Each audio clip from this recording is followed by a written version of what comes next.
Bismillahirrahmanirrahim. Assalamualaikum warahmatullahi wabarakatuh. Kita lanjutkan untuk materi berikutnya tentang konsep dasar pembelajaran numerasi.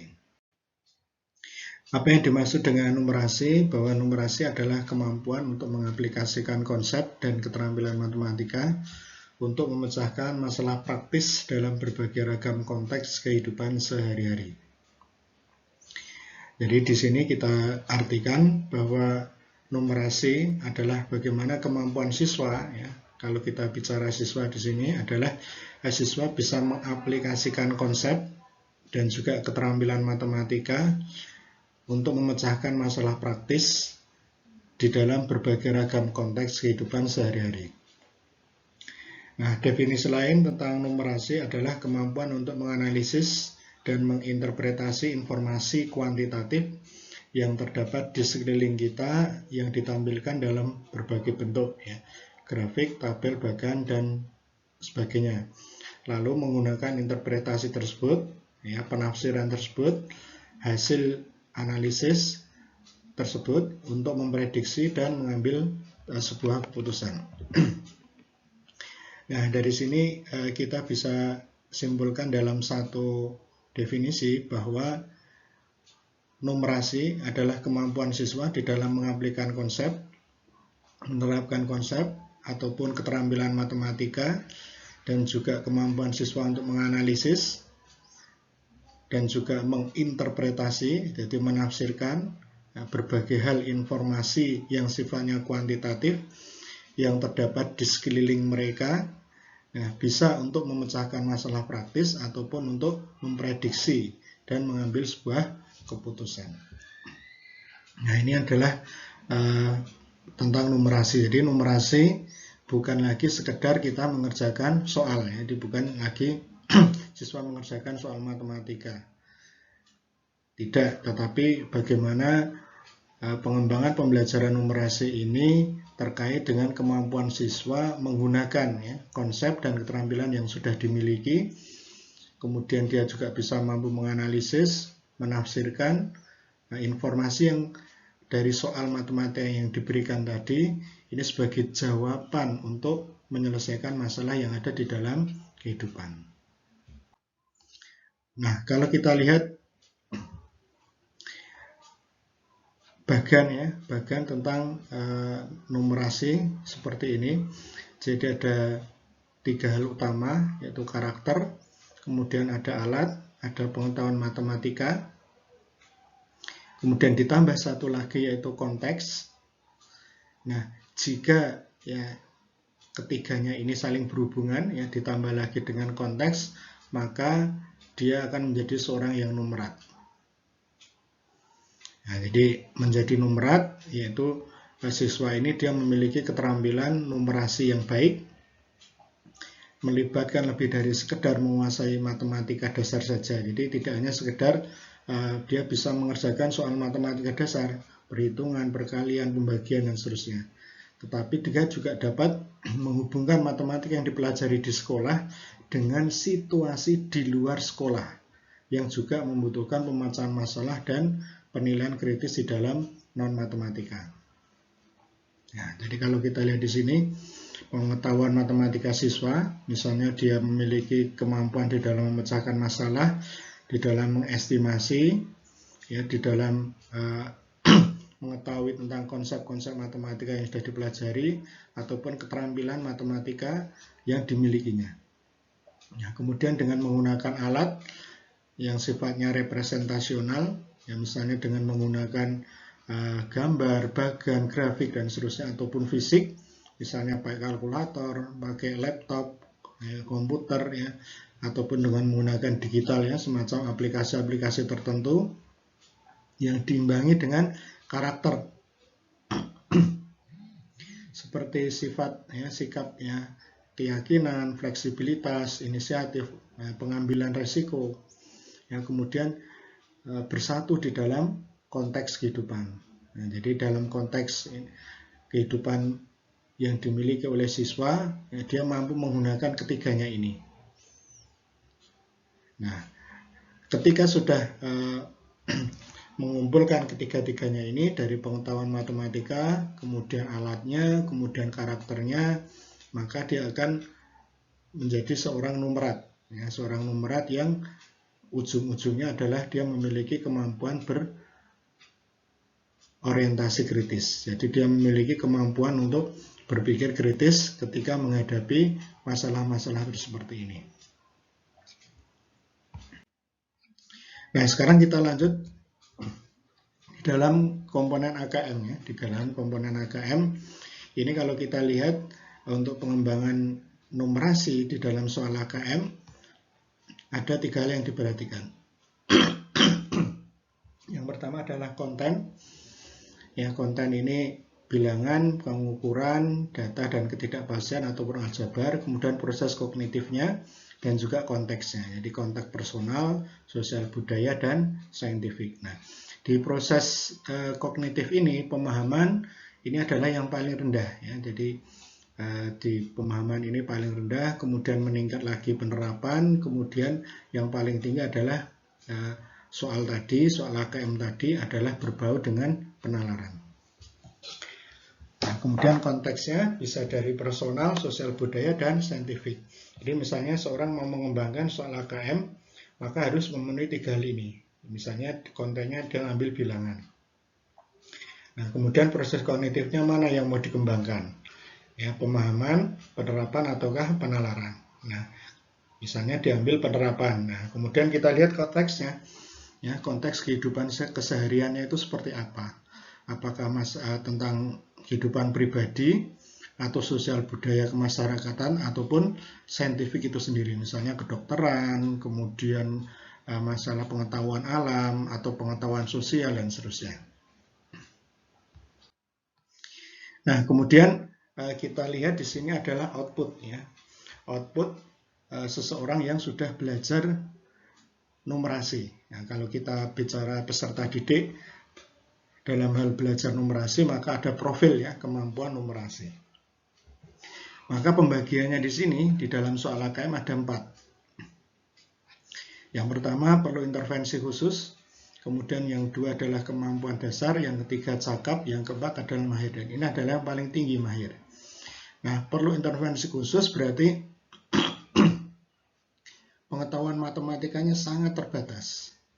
Nah, kemudian konsepnya juga masih parsial, jadi belum bisa menyeluruh. Dan ini sangat parsial sekali.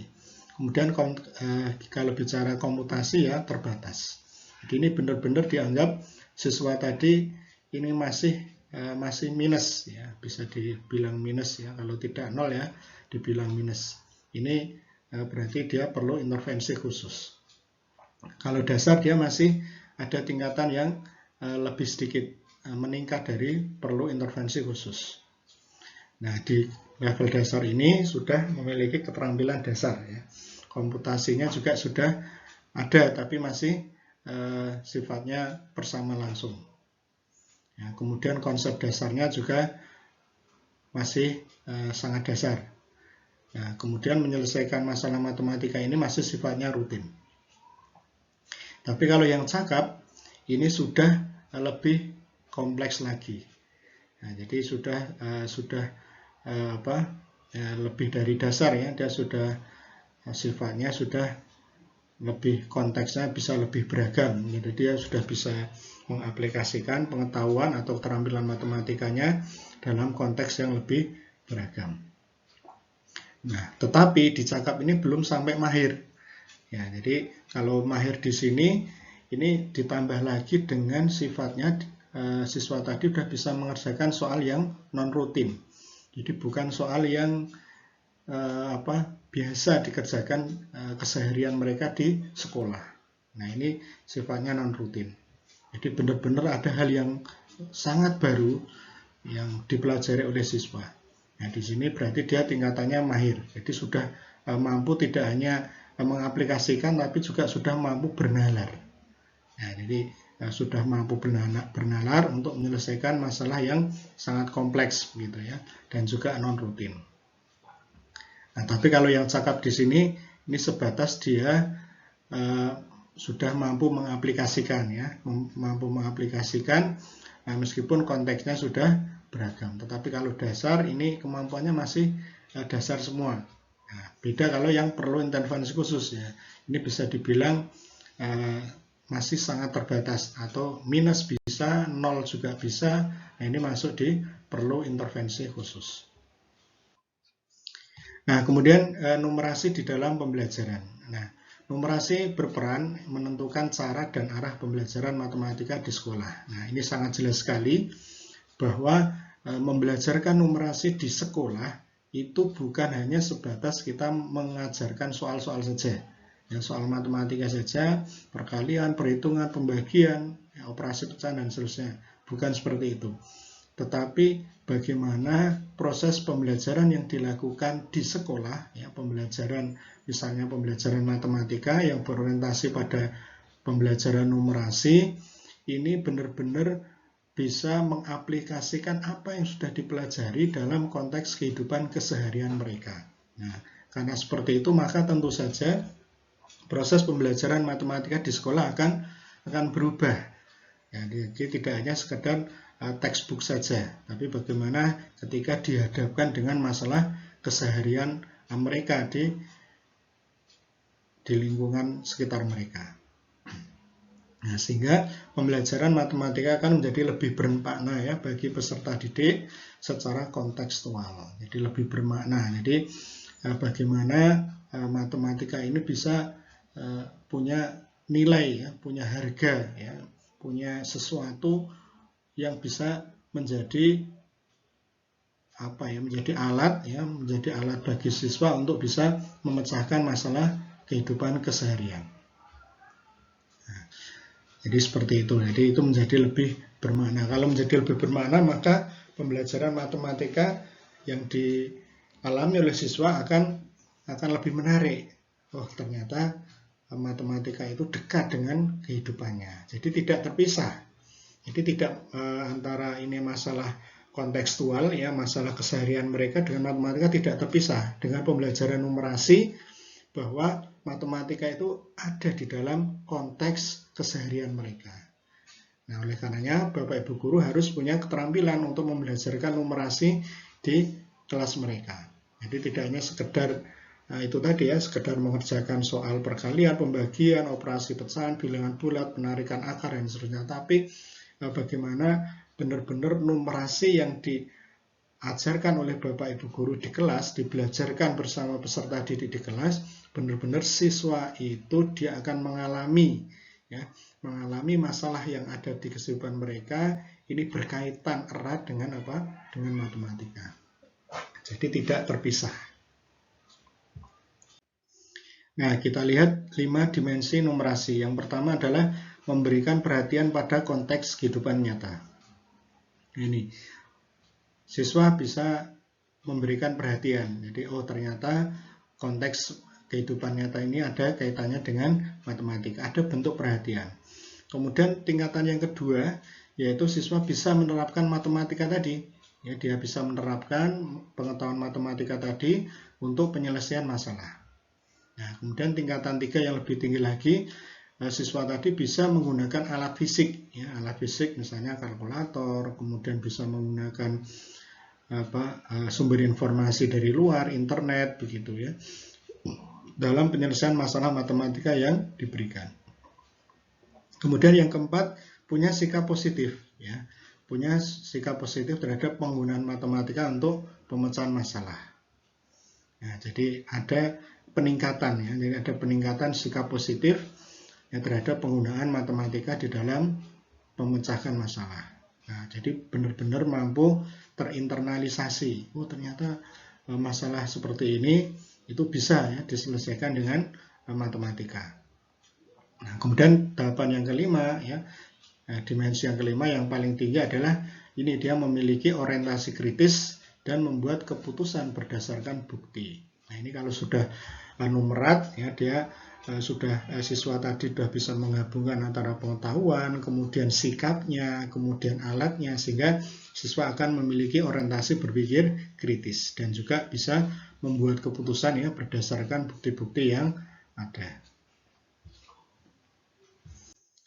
Nah, kemudian kita lihat proses pembelajarannya, pembelajaran numerasi di kelas itu seperti apa.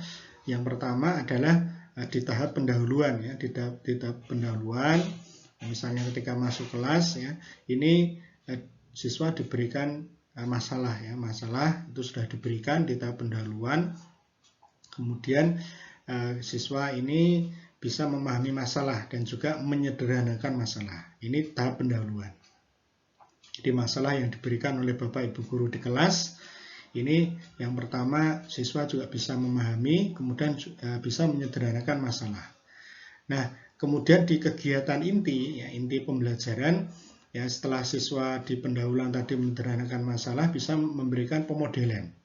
Ya, bisa memberikan pemodelan, kemudian juga dia bisa memecahkan masalah, kemudian juga bisa memberikan interpretasi, ya, memberikan penafsiran. Kemudian yang berikutnya dengan validasi. Jadi di validasi apakah benar tidak ya jawaban yang sudah mereka berikan. Nah, ini pada kegiatan inti. Jadi kegiatan inti ini lebih banyak waktunya. Misalnya kalau penggunaan waktu 2 kali 40 menit, 80 menit. Yang pendahuluan ini bisa 15 menit. Ya, ini bisa 15 menit. Kemudian yang kegiatan inti ini bisa 1 jam. Ya. Jadi kegiatan ini tentu saja porsinya bisa lebih besar ya, bisa 70-80% kegiatan inti. Tapi di pendahuluan ini juga punya porsi yang lebih karena ini sudah masuk di bagian pembelajaran numerasi, yaitu memahami masalah. Kemudian setelah divalidasi terakhir, kemudian barulah kegiatan penutup ya. Kegiatan penutup ini ada 2 hal, penilaian diri siswa, kemudian juga penilaian diri guru. Artinya apa? Siswa diberi kesempatan ya. Apakah yang pertama penilaian diri siswa bisa berwujud apakah siswa ini tertarik tidak dengan pembelajaran numerasi yang sudah Bapak Ibu berikan. Nah, diberikan penilaian diri ya, apakah menarik atau tidak ya. Nah, kemudian pada saat penilaian diri guru, ini juga guru demikian, apakah proses-proses pembelajaran dari memahami masalah, menyederhanakan masalah, pemodelan, pemecahan masalah, penafsiran, validasi ini sudah berjalan dengan baik atau tidak. Nah, ini di kegiatan penutup ya, kurang lebih selama 50 menit. Termasuk nanti di sini juga misalnya kesimpulan ya, kesimpulan dari pembelajaran numerasi yang diberikan tadi. Nah, fungsi dari kesimpulan di penutup tadi supaya anak-anak fokus. Jadi apa yang sudah dipelajari selama 1 jam ke depan tadi, 1 jam ke belakang tadi, apakah benar-benar siswa itu paham atau tidak. Nah, ini di tahap penutup ya, di tahap pemberian kesimpulan tadi. Nah, jadi di tahapan penilaian diri siswa, ini siswa tadi diberi kesempatan untuk memberikan refleksi ya. Apa yang sudah dipelajari, tadi, kemudian hal-hal yang baru apa yang sudah mereka dapatkan, kemudian apa yang belum didapatkan, ini bisa ditanya di bagian penutup. Nah, ini adalah rangkaian dari proses pembelajaran numerasi. Jadi ada 6 tahapan ini yang paling utama, yaitu dari pemecahan masalah, kemudian menyederhanakan masalah, kemudian pemodelan, pemecahan masalah itu sendiri, kemudian penafsiran, ya, menginterpretasi dari masalah tadi, itu bagaimana interpretasinya, misalnya dengan membuat grafik dan seterusnya. Dan hingga tahap validasi. Ini validasi pengecekan apakah benar-benar jawaban yang diberikan ini itu sudah benar atau tidak di bagian validasi ini. Baik, terima kasih. Itu saja untuk pembelajaran numerasi, konsep dasar numerasi yang Bapak Ibu bisa terapkan di lingkungan kelas masing-masing. Terima kasih dari saya. Assalamualaikum warahmatullahi wabarakatuh.